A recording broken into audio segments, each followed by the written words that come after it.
अस्सलाम वालेकुम, this is ODA foxtrot from defence outpost. तो आज हम एक काफ़ी इंटरेस्टिंग टॉपिक के बारे में बात करेंगे जो कि इंडियन नेवी से रिलेटेड है, उनकी कैरियर बैटल ग्रुप्स के बारे में। तो रिसेंटली यूरो एशियन टाइम्स पर एक आर्टिकल पब्लिश हुआ है। इंडियन नेवी के एक former group captain TP Srivastava ने इस आर्टिकल को लिखा है। हम इसका जो लिंक है वो डिस्क्रिप्शन में शेयर कर देंगे।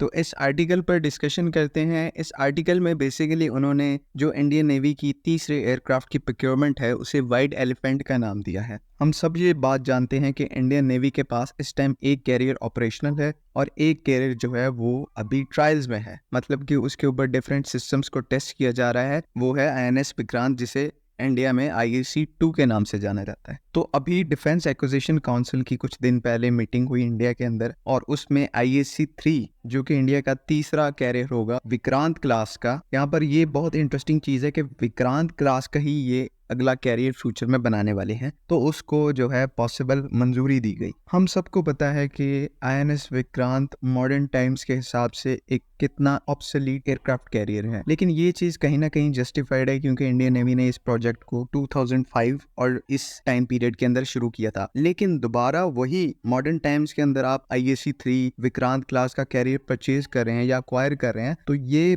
बिल्कुल एक इलॉजिकल एक्विजिशन है, जैसा कि इनके ग्रुप कैप्टन ने अपने आर्टिकल में लिखा है। और यहाँ पर देखने वाली चीज ये है कि इनकी जो डिफेंस कम्युनिटी है वो इस चीज को पूरी तरह से बैक कर रही है कि मॉडर्न टाइम्स में आप देख रहे हैं कि चाइना पहले स्टोवार कैरियर बनाता था, उसने 2 स्टोवार कैरियर अपनी सर्विस में रखे हुए हैं, लेकिन उन्होंने अभी एक कैटोबार कैरियर पर शिफ्ट किया है जिसके अंदर EMAL सिस्टम लगा हुआ है, जो कि कैरियर ऑपरेशन की जो असल स्ट्रेंथ है उसको अचीव करता है।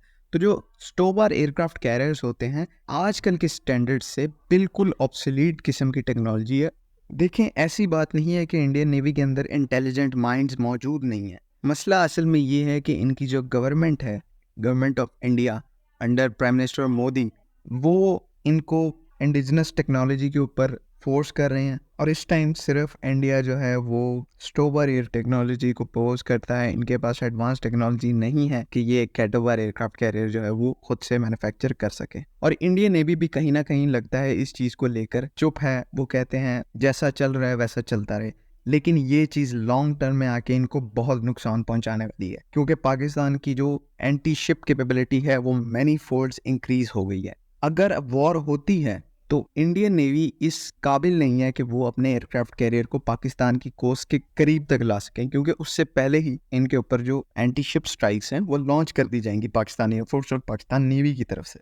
इंडियंस वही कॉन्सेप्ट अभी तक लेकर चलते आ रहे हैं कि 1971 में इन्होंने जिस तरह अपने एयरक्राफ्ट कैरियर को यूज़ किया, लेकिन फिर वो चीज़ ये भूल जाते हैं कि उस टाइम पर एयर डिफेंसेस और एंटी शिप कैपेबिलिटीज़ क्या थी और इस टाइम पर एंटी शिप और एयर डिफेंस कैपेबिलिटीज़ जो हैं वो क्या हैं। फर्दर इस आर्टिकल के अंदर इंडिया के जो ग्रुप कैप्टन है फॉर्मर, उन्होंने इस चीज़ को एक्सेप्ट किया कि चाइना की जो एंटी शिप कैपेबिलिटीज़ हैं वो अनमैच हैं और इस टाइम पर इंडियन नेवी के पास कोई जवाब नहीं है। और ये बात हम आपको पहले से बताते आ रहे हैं, जो चाइना की एंटी शिप कैपेबिलिटीज़ हैं हाइपरसोनिक, सुपरसोनिक, वो इस टाइम अनमैच्ड है। US नेवी भी कहीं ना कहीं स्ट्रगल कर रही है उनको काउंटर करने के लिए।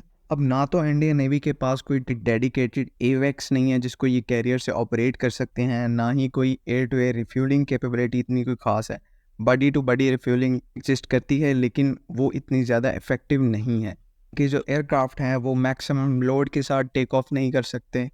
उनकी इफ़ेक्टिवनेस जो है वो बिल्कुल 50% है।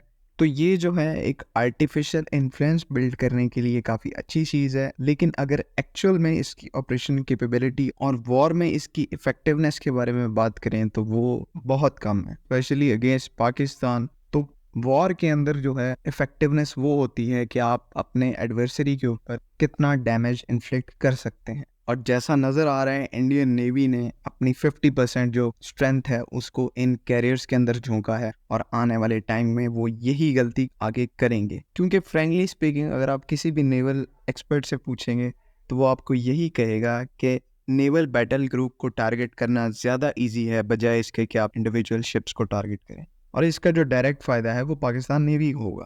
आई होप आप लोगों को सारी बातें समझ में आ गई होंगी। अगली वीडियो तक के लिए अल्लाह हाफिज़। पाकिस्तान जिंदाबाद।